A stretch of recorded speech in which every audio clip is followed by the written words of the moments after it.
भक्तेष्टपूर्वकम् नमामि सततं तप्तमौदुम्बरनिवासिनं यतीन्द्ररूपं च सदा निजानन्दप्रबोधनं कृष्णाय दग्रे उपनेशानि विद्यानिधिस्तदा औदुम्बरकल्पवृक्ष सर्वदा सुखदा सदा भक्तवृन्दं दर्शनतः पुरुषार्थ चतुष्टयम् वदाति भगवान् भूमा सच्चिदानन्द विग्रहः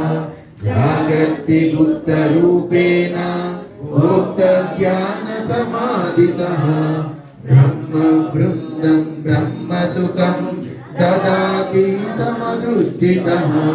कृष्णा कृष्णा हरायत्र सुखदा भुवने।